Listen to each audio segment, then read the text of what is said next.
दोस्तों, अजान एक अल्लाह का कलाम है। यानी कि अजान को किसी ने लिखा या किसी ने बनाया नहीं है, बल्कि अल्लाह की तरफ से हम इंसानों के लिए भेजा गया एक कलाम है, ताकि इसके जरिए से लोगों को नमाज के लिए मस्जिद में इकट्ठा किया जा सके।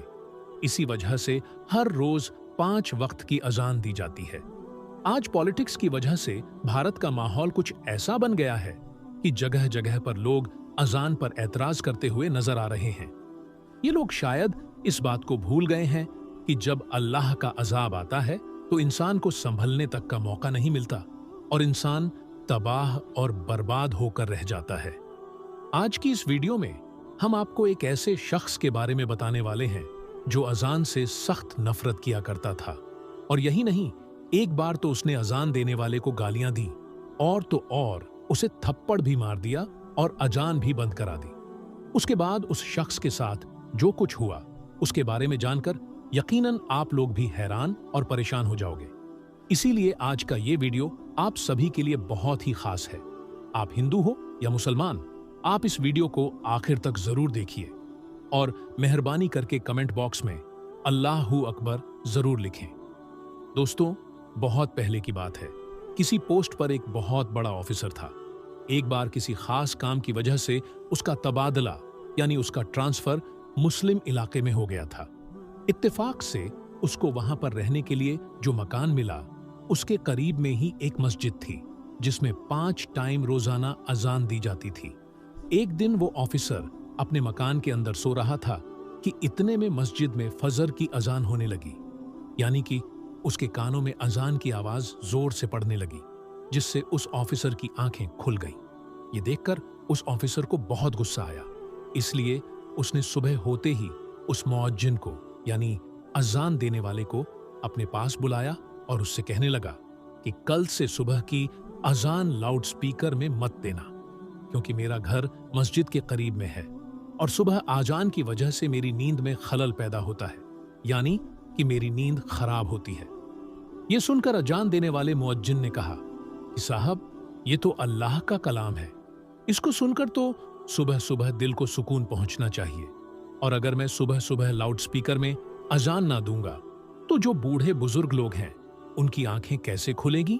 और यही नहीं, बहुत से बूढ़े बुजुर्ग लोग ऐसे भी हैं जिनके पास वक्त देखने के लिए घड़ी भी नहीं है, या फिर उनको घड़ी में टाइम देखना नहीं आता है। ऐसे लोग तो सुबह सुबह अजान की आवाज सुनकर ही मस्जिद में नमाज पढ़ने के लिए आते हैं। और साहब, अजान की आवाज सुनकर आप भी जल्दी सुबह उठ जाया करो, इससे आपको भी बहुत ज्यादा फायदा होगा। सुबह सुबह जल्दी उठकर आप भी पैदल चला करो, इससे आपके जिस्म को भी काफी फायदा हासिल होगा। ऑफिसर तो मुसलमानों के बारे में तरह तरह की बातें सुनकर उनसे पहले ही नफरत करता था, इसलिए वो फिर इस आदमी के ऐसी बातें सुनकर गुस्से में आकर कहने लगा कि मुझे ज्यादा समझाने की जरूरत नहीं है, और याद रखना, खबरदार, अगर तुमने कल लाउडस्पीकर से सुबह फजर की अजान दी तो तुम्हारी खैर नहीं। और ऐसे ही उस ऑफिसर ने अजान देने वाले को खरी खोटी सुनाकर भेज दिया। मगर उस अजान देने वाले ने उस ऑफिसर की बात पर कुछ खास ध्यान नहीं दिया, इसलिए फिर उसने अगले दिन ही सुबह फजर के वक्त लाउडस्पीकर से अजान दे दी। जैसे ही सुबह सुबह उस ऑफिसर ने अजान की आवाज सुनी तो गुस्से से लाल हो गया और वो फौरन उस अजान देने वाले के पास गया और उसको बुरा भला कहने लगा। और यही नहीं, गुस्से में उसने उस अजान देने वाले शख्स को थप्पड़ मार दिया और कहने लगा कि मैंने तुमको कल कितना समझाया था कि सुबह अजान की आवाज से मेरी नींद खराब होती है, इसलिए लाउडस्पीकर में अजान मत देना, लेकिन तुमने तो मेरी बात पर ध्यान ही नहीं दिया। बेचारा अजान देने वाला उस ऑफिसर को क्या कहता, वो तो थप्पड़ खाकर रोने लगा और दिल ही दिल में अल्लाह ताला से दुआ करने लगा, या अल्लाह, जिसने तेरी इस अजान को देने वाले बंदे पर जुल्म किया, तू इसे अपने अजाब में डाल दे, इसे ऐसी सजा दे कि इसकी अक्ल ठिकाने आ जाए। जैसे ही मुअज्जिन की आवाज अल्लाह की बारगाह में पहुंची तो अल्लाह ने फौरन उसकी दुआ कबूल कर ली और उसी दिन उस ऑफिसर पर अजाब नाजिल हो गया। यानी कि उसी रात वो अल्लाह की पकड़ में आ गया जिस दिन उसने अजान देने वाले को थप्पड़ मारा। उस रात वो अपने घर में सोया जरूर था, मगर सुबह वो उठ ना सका, क्योंकि उसी रात उसके जिस्म के आधे हिस्से पर लकवा मार गया, जिसकी वजह से उसके हाथ हिलने के काबिल भी नहीं रहे। उसके बाद उस ऑफिसर का काफी इलाज करवाया गया, मगर उसका वो मर्ज ठीक ना हो सका। ये देखकर दफ्तर वालों ने उसे नौकरी से भी निकाल दिया। अब उसके घर में जो मोटी रकम आती थी वो भी आना बंद हो गई थी। अब घर में पड़ा पड़ा अपनी बीवी को परेशान करने लगा और लड़ाई झगड़ा करने लगा। उसकी बेचारी बीवी उसकी खिदमत करती थी, उसे अपने हाथों से खाना खिलाती थी, उसके कपड़े बदलती थी, यानी कि हर तरह से उसकी देखभाल करती थी, और इसके बदले में उसकी बीवी को गालियां ही सुनने को मिलती थी। इसी तरह से कुछ दिनों के बाद उसकी बीवी भी उससे तंग आ गई, और एक दिन उसकी बीवी ने अपने भाई को फोन कर दिया और कहने लगी, भैया, मैं इस इंसान से तंग आ चुकी हूं। पूरे दिन इसकी खिदमत करती रहती हूं, मगर ऊपर से ये मुझे गालियां देता है, मारता पीटता है। अब मैं यहां पर इसके साथ नहीं रह सकती हूं, इसलिए आप मुझे यहां से ले जाइए। ये सुनकर उसका भाई उसे फौरन लेने आ गया, और फिर उस ऑफिसर की बीवी अपने मायके चली गई। इसी दौरान उस ऑफिसर के दूसरे हिस्से पर भी लकवा पड़ गया, और अब उसके जिस्म का दूसरा हिस्सा भी काम करना बंद कर दिया। अब उसकी दोनों टांगें सीने से जा लगी थीं। अब ऑफिसर एक जिंदा लाश बनकर रह गया था।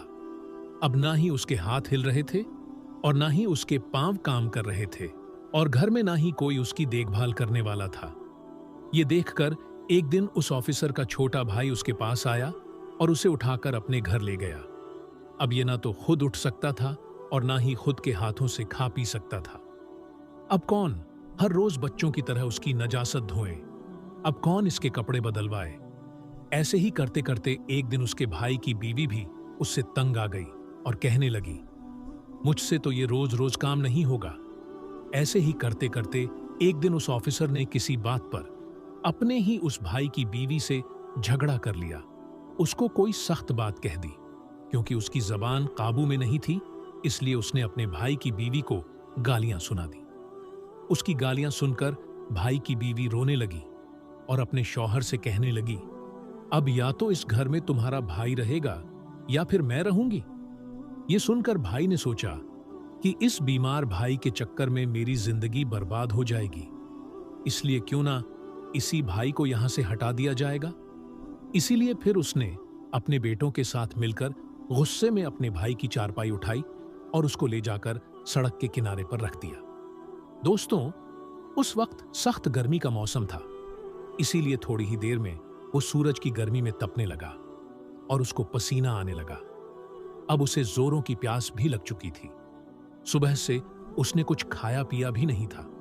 अब ऑफिसर अपनी चारपाई पर पड़े पड़े रो रहा था और कराह रहा था और कह रहा था कि कोई तो मेरी मदद करो, कोई तो मुझे पानी पिला दो, कोई मुझे खाना खिला दो। इत्तेफाकन से उसी रास्ते से उसी मुअज्जिन का गुजर हुआ जिसे इसने थप्पड़ मारा था। उसने देखा कि सड़क के किनारे चारपाई पर एक शख्स लेटा हुआ फरियाद कर रहा है। ये देखकर वो मुअज्जिन उसके पास गया। जैसे ही उसने उस ऑफिसर को देखा तो वो पहचान गया कि ये वही ऑफिसर है जिसने उसको थप्पड़ मारा था। ये देखकर मुअज्जिन हैरान हो गया और पूछने लगा, ऐ शख्स, तुम्हारे साथ ये क्या हो गया है? तुम तो एक बहुत बड़े ऑफिसर हुआ करते थे। वो ऑफिसर भी मुअज्जिन को पहचान चुका था और उसने पड़े पड़े ही मुअज्जिन के आगे अपने हाथ जोड़ दिए और कहने लगा कि मेरी बर्बादी उसी दिन शुरू हो गई थी जिस दिन मैंने आपको थप्पड़ मारा था। फिर उस ऑफिसर ने अपनी पूरी दर्द भरी कहानी उस मुअज्जिन को सुना डाली। उसने बता दिया कि उसी रात मेरे जिस्म पर लकवा पड़ गया था। उसके बाद से मेरी हालत बिगड़ते बिगड़ते आज मेरी हालत ऐसी हो गई है कि आज मेरे पास कोई खड़ा तक नहीं होता है। मेरे सब अपनों ने मुझे ठुकरा दिया है। इतना कहते कहते वो ऑफिसर फूट फूट कर रोने लगा। उसकी हालत देखकर उस मुअज्जिन को उस पर तरस आ गया।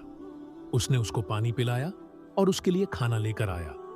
फिर अपने हाथों से उसको खाना खिलाया और यही नहीं, फिर उसे उठाकर वो अपने घर भी ले गया और खूब अच्छी तरह से उसकी खिदमत करने लगा। उस मुअज्जिन ने उसे बताया कि तुमने अल्लाह की शान में गुस्ताखी की है, इसीलिए तुम सच्चे दिल से अल्लाह से माफी मांगो। ये सुनकर वो ऑफिसर सच्चे दिल से अल्लाह की बारगाह में रो रो कर अल्लाह से माफी मांगता रहा और साथ ही वो मुअज्जिन उसके हक में दुआ करने लगा। अल्लाह ने फौरन उनकी दुआ को कबूल फरमाया और कुछ ही दिनों की खिदमत के अंदर ऑफिसर पूरी तरह से ठीक हो गया और वो उठकर चलने फिरने लगा। सुभान अल्लाह। तो दोस्तों, याद रखें, जो कोई जिस मजलूम पर जुल्म करता है उस पर फिर इसी तरह से अल्लाह का अजाब उतरता है। बाज मर्तबा इंसान अपनी औकात को भूल जाता है। आज हमारे पास वक्त है सही मायने में इंसान बनने का, अपनी औकात को याद करने का। हदीस पाक में आता है, हुजूर पाक सल्लल्लाहु अलैहि वसल्लम ने फरमाया है, ऐ औरतों, जब तुम बिलाल का अजानो इकामत कहते सुनो तो जिस तरह वो कहता है तुम भी कहो। अल्लाह तुम्हारे लिए हर कलमे के बदले 1,00,000 नेकियां लिखेगा और 10,000 दर्जात बुलंद फरमाएगा और 1,000 गुनाह मिटा देगा। ये सुनकर ख्वातीन हजरात अर्ज करने लगी, या रसूल अल्लाह सल्लल्लाहु अलैहि वसल्लम, ये तो सिर्फ औरतों के लिए है, मर्दों के लिए क्या है? तो आप सल्लल्लाहु अलैहि वसल्लम ने फरमाया कि मर्दों के लिए ये दुगना है। प्यारे दोस्तों, आज आप सभी के लिए एक हिंदू लड़की का वाकया, बड़ा ही अजीबोगरीब वाकया हम आपको बताएंगे। वह हिंदू लड़की जिस वक्त उसके शौहर को यह बात मालूम हुई कि उसकी बीवी एक मुसलमान है, यानी उसने मुसलमान का मजहब यानी इस्लाम को अपनाया है, तो उसके शौहर ने उसके साथ क्या किया, जब आप सुनेंगे तो आप हैरान रह जाएंगे।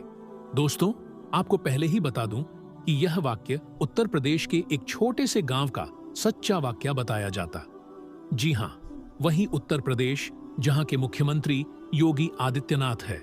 और यह वाक्य आपको इबरत के तौर पर बताया जा रहा है, जो सच्चा है, जिसको सुनकर आपका दिल भी खुश हो जाएगा। इसीलिए आप इस वीडियो को लाइक करें या ना करें, बस वीडियो को आखिर तक जरूर देखना।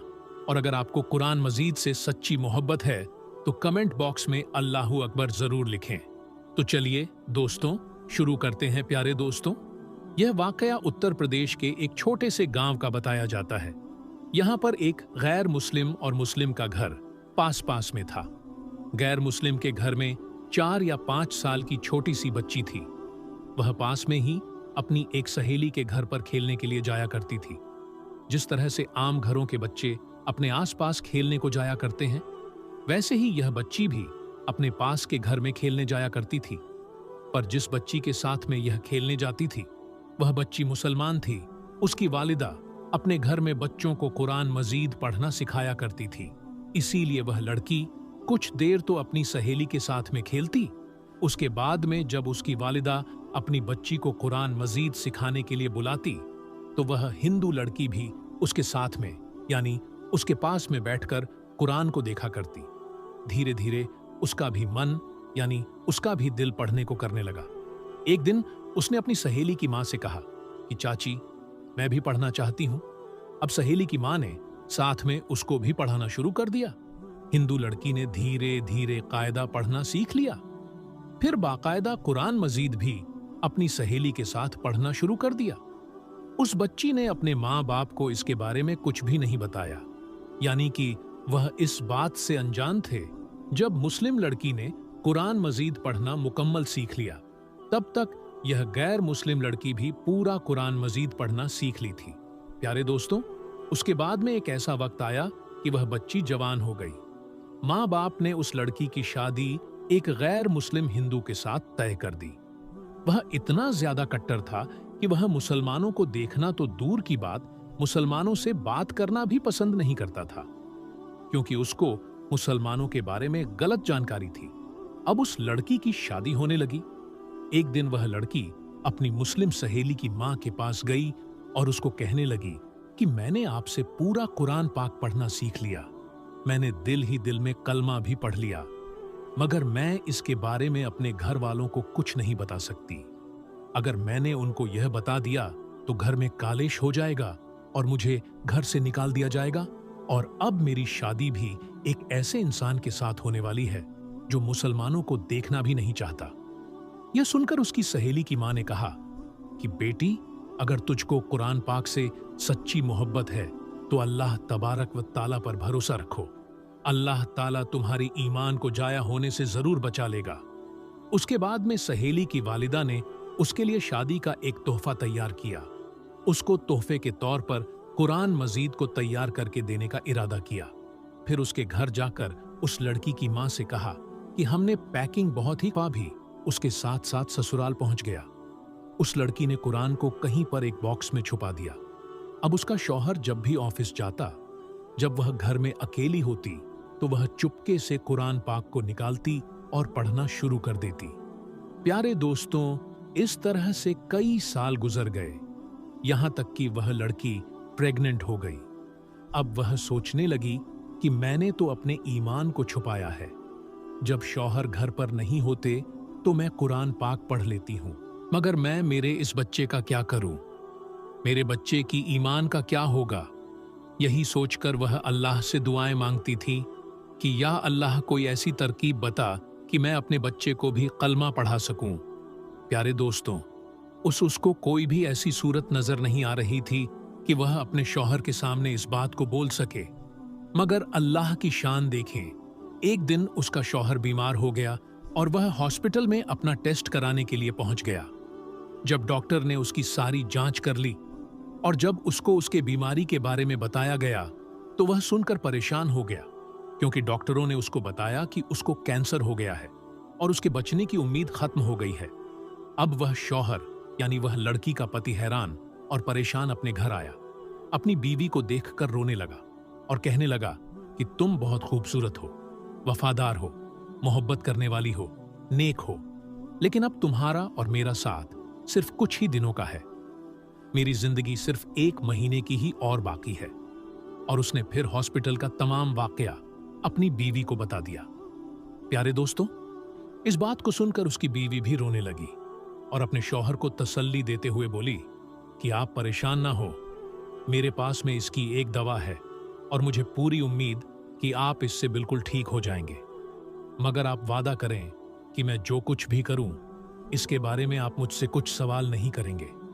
यह सुनकर उसके शौहर ने कहा कि यह मैं वादा करता हूं, अगर मैं सही हो गया, ठीक हो गया, तो तुम जैसा कहोगी वैसा ही होगा, तुम्हारी हर बात मान ली जाएगी। उसके बाद में उस लड़की ने कुरान मजीद की सूर फातिहा पढ़कर अपने शौहर पर दम करना शुरू कर दिया, क्योंकि उसने अपनी सहेली की वालिदा को देखा था कि वह जब भी कोई बीमार होता था तो सूर फातिहा पढ़कर दम किया करती थी। वो पूरी तरह से सेहतमंद कर दिया। बेशक अल्लाह जिसे चाहे शिफा अता करता है। और जब वह बिल्कुल सेहतमंद हो गया तो बहुत खुश हुआ और बीवी से पूछने लगा कि यह सब कैसे पॉसिबल हुआ, और बोलो तुम अब क्या चाहती हो, मैं तुम्हारी हर बात को पूरा कर दूंगा। बीवी ने उसके बाद में बेझिझक सारी बातें अपने शौहर से शेयर कर दी कि किस तरह से वह अपनी सहेली के घर पर खेलने जाती थी जब वह छोटी सी बच्ची थी, और किस तरह से उसने कुरान मजीद को पढ़ना सीख लिया, और किस तरह से उसको कुरान तोहफे में मिला, और किस तरह से वह घर में छुपकर कुरान पाक पढ़ा करती थी। उसके बाद में उसने अपने शौहर से कहा कि अब तुम भी कलमा पढ़ लो और मुसलमान हो जाओ। अब शौहर उसकी बात को मना नहीं कर सकता था, क्योंकि उसने वादा किया था। अब उसने कलमा पढ़ लिया। प्यारे दोस्तों, उसके बाद उस औरत के यहां बेटा पैदा हुआ और वह भी मुसलमान पैदा हुआ। मतलब कि अब यह पूरी फैमिली मुसलमान की थी। मगर अभी भी उनको डर इस बात का था कि अगर इसके बारे में अपने घर वालों यानी परिवार और समाज वालों को, बाहर के लोगों को पता चलेगा तो वह हमें जीने नहीं देंगे, वह हमें परेशान करेंगे, हमें समाज से बेदखल कर देंगे। तो शौहर ने बीवी से कहा कि इसकी तुम फिक्र मत करो, इसका बंदोबस्त इंशा अल्लाह मैं करता हूं। उसके बाद में उसने अपनी जॉब के लिए सऊदी अरब की एक बड़ी कंपनी में अप्लाई कर दिया और अल्लाह की कुदरत से उनका जॉब सऊदी की एक बड़ी सी अच्छी कंपनी में लग गया। अब अपनी बीवी बच्चों को लेकर सऊदी अरब चले गए और बाकी की तमाम जिंदगी सऊदी अरब में गुजरने लगी। वहां पर वह कुरान भी पढ़ते हैं, नमाज भी वह 5 वक्त की पढ़ते हैं। और प्यारे दोस्तों, यह अल्लाह की शान है। अल्लाह जिसको चाहे उसकी जिंदगी संवार दे और जिसको चाहे उसको बिगाड़ दे। प्यारे दोस्तों, अल्लाह तबारक ताला से दुआ है, अल्लाह पाक हम सबको भी कुरान मजीद पढ़ने और उस पर अमल करने की तौफीक अता फरमाए। आमीन सुम्मा आमीन। दोस्तों, अगर वीडियो अच्छा लगा हो तो लाइक करें और अपने दोस्तों को जरूर शेयर करें। अल्लाह हाफिज।